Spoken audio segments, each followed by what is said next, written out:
হঠাৎ স্কুল বন্ধ হয়ে যাওয়ায় প্রাইমারি ছাত্রছাত্রীদের পড়াশোনায় একটা বড় গ্যাপ তৈরি হয়েছে। চলুন এর অফিসিয়াল রিকভারি প্ল্যানটা একটু দেখি। সব মিলিয়ে ১৯ ফেব্রুয়ারি থেকে ৮ই মার্চ পর্যন্ত মোট ১৪টা স্কুল ডে মিস হয়েছে। এই হঠাৎ ছুটির কারণে ছাত্রছাত্রীরা অনেক জরুরি ক্লাস মিস করেছে। এর ফলে পরের টপিকগুলো বুঝতে সমস্যা হতে পারে। আচ্ছা, এই গ্যাপটা আসলে প্রত্যেকটা ক্লাসকে কিভাবে এফেক্ট করেছে? চলুন কোন ক্লাসে কি পড়া মিস হয়েছে দেখে নিই। ক্লাস 1 আর 2 এর বাচ্চাদের জন্য বাংলা আর অঙ্কের একেবারে বেসিক কনসেপ্টগুলোই কিন্তু বাদ পড়ে গেছে। আর যারা একটু ওপরের ক্লাসে পড়ে তাদের জন্য বড় সংখ্যা বা বিজ্ঞানের জরুরি টপিকের মতো কঠিন বিষয়গুলো মিস হয়ে গেছে।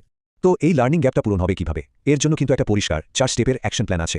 এই প্ল্যানটা কিন্তু বেশ ইন্টারেস্টিং, কারণ এখানে কয়েকটা আলাদা টিচিং মেথড একসাথে করা হয়েছে। চলুন এগুলো ভেঙে দেখি। প্রথমটা হলো ক্লাস্টারিং, মানে কাছাকাছি ধরনের 3টা লেসনকে একসাথে করে এক ক্লাসে পড়ানো হবে। এরপর আসছে ডিজিটাল লার্নিং। ছুটির সময় ঘরে বসে শিখি প্রোগ্রামের ভিডিও লিঙ্ক শেয়ার করা হয়েছিল। 3 নম্বরে আছে প্রায়োরিটি বেসড টিচিং, মানে আগের সবচেয়ে জরুরি আর বেসিক লেসনগুলো শেষ করা হবে। আর সব শেষে স্কুল খোলার ঠিক পরেই প্রথম 3 দিন রাখা হয়েছে ফিডব্যাক সেশনের জন্য। এখানে বাদ পড়া টপিকগুলো রিভাইজ করা হবে। দেখুন, প্ল্যান তো হলো, কিন্তু আসল কথা হলো এটা ইমপ্লিমেন্ট করা। আর এখানে শিক্ষকদের জন্য একটা স্পেশাল মেসেজ আছে। বলা হয়েছে বাচ্চাদের ওপর কোনো মেন্টাল প্রেশার দেওয়া যাবে না। খেলা বা গল্পের ছলে এই গ্যাপ পূরণ করতে হবে।